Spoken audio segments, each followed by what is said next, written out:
to say the least, here at the Dome for the alumni game. Sidibe coming off a huge game. In recent years, it's been all Carolina in this series. North Carolina's won the last 8 times facing Syracuse. Coach Williams he will rotate different players on the inside of that zone as North Carolina gets out from the middle. This Carolina team doesn't have Theo Pinson, doesn't have anybody who naturally would go in there, you would think, but we will find out. Gerard. Basketball much better. 13 of 30 from 3 in the last 4 games. And that ankle issue hasn't gone away. It's been continuing to bother him, and you see it in his play. Gerard will try again. This time, last possession, sometimes their best offense is just throw it up on the rim and go get it. Well, they normally play with 2 bigs, and you have that in this game with Garrison Brooks as well as Armando. Block shot there. Here comes Cole Anthony. Trying to beat Boeheim to the bucket. And he lays it in.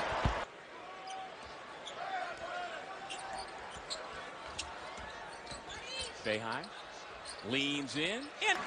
And with that basket, Buddy Boeheim surpassing his production in comparison to the game at the Buffalo to play the Bills. Don't cheer for him when he comes to Syracuse. Oh, and they're not gonna. Here goes Gerard. Turned it down to Boeheim.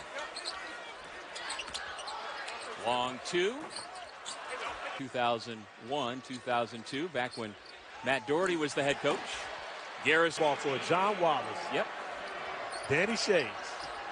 I mean, and who am I missing? Ernie Davis? Ernie Davis, the Heisman Trophy 2 sports star. He actually played 4 sports here. Greatest lacrosse player ever, greatest football player ever, but he also played basketball in the 50s for Syracuse. And keep your eye on. Quincy Guerrier's come off the Syracuse bench. And I'm sure there's been a conversation between Roy Williams and Cole Anthony. Cole Anthony wants to push the tempo. As Keeling is things that Roy Williams has asked him to do is just go play basketball. Yeah. I mean, you're talking about a grad transfer, a young man that knows what he... It'll host number 24, Michigan State. Both games are on ESPN or the ESPN app, so you can watch anywhere. Cole Anthony for 3. Nothing run with the basketball.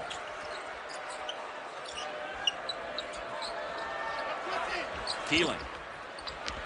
Back tap, a Carolina staple. Staple continues the possession. And Carolina snapping the basketball around the perimeter. Christian Keeling had both knocked down 3-pointers in the last couple possessions. Brandon Robinson on the floor as well. The defenders. Our power, Jimmy Fallon seems to have his own rooting section, his own fan section here at the Dome. Anthony feeling right at home in his home state right now, getting off to a great start here at the Dome. Didn't the New York City Navy, they basically went almost winless the month of January, haven't done much winning since. Lob to Pierce, no. Being fractured as we get to late February, but that's clearly not the case with UNC. No, it's not. And seeing them today, a team that's getting along very well. And it's really, they haven't had a chance to gel because there's been so many injuries. Shot clock at 5. Cole Anthony rises up, around and out. Here comes Carolina with under 3 minutes remaining in the half. Brooks draws a crowd. 11 straight for Syracuse. Gerard turned it over. Anthony, end to end, absorbed. Boeheim's got 13 points to lead all scorers. Offensive foul. Pierce getting the second half start. And we'll see how that affects North Carolina, especially on the glass as Cole Anthony knocked alongside Garrison Brooks. And Garrison Brooks, who commands so much attention when he catches the basketball in the paint, will have his options of shooters around. He pass to Keeling, out to Black, turns down the shot, gets it back, puts it up. Sidibe comes away with it. Here comes Hughes. Fancy shot. But now here to start the second half, his second three-point field goal made is Brandon Robinson starting to find a rhythm. And Sidibe really starting to become a factor off that screen and roll where teams are going to blitz the guards and try to take them out of it. As Cole Anthony now shooting, looking about 6'9", 6'10", their 4-man who can make passes like that. Why he's so integral to this offense and the defense of the team and keeping him on the floor. Speaking, don't go to the first school, you go to where he graduated from. On this day, I'll give that to you. Only because he told you that. Exactly. Gerard tries again, this time from the corner. And this is kind of how the first half went. But then North Carolina allowed Syracuse to creep back into it. Keeling with another. That will be the most difficult voting. Right. So Vernon Carey's going to be the freshman of the year. Oh, I can give you Brandon Robinson actually calling for a sub. We talked about his ankle, and it looks as though he just turned that ankle once again. Up to, especially when you consider the injury. Sure, it's all relative. Cole Anthony, as you know, as he comes up with the turnover, was number 2 in last year's ESPN 100. When you look at that team, and so for me, we talked Vernon Carey. He'll be on the team. Landers Nolley, I think, is a member of the all-rookie team in the Asts. To somebody who's going to go and answer the bell every single game. I would still put Cole on my all-freshman team. Gerard, no. I have questions now. You don't think that Pat Williams will make it when Pat Williams most likely will be the ACC? Talked about some of the others. I also want to say Tyrese Radford of Virginia Tech doesn't get much love. He certainly should be in the conversation. And then 2 guys, David Johnson of Louisville and Isaiah Wong of Miami, to beat the buzzer again for another couple of years.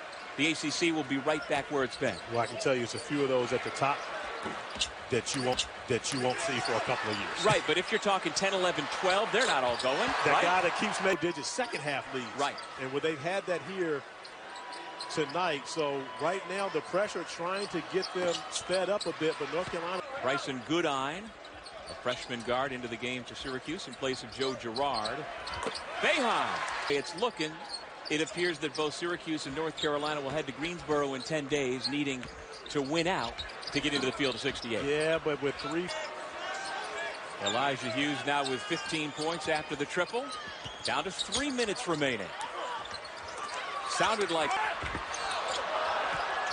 Sidibe now gets back up after a hard fall, and then the foul given by. Had a double-digit lead in the second half, and I think back specifically by the Duke Blue Devils, where Trey Jones is able to throw the basketball off the rim. Tar Heels in no hurry. Now they attack. Brooks will go to the line. And right now, Cole Anthony handling the basketball masterfully here at the end. A sense of calm and a good feel about this team that I wouldn't think those negative thoughts when he comes back into the building for the next time to play a game.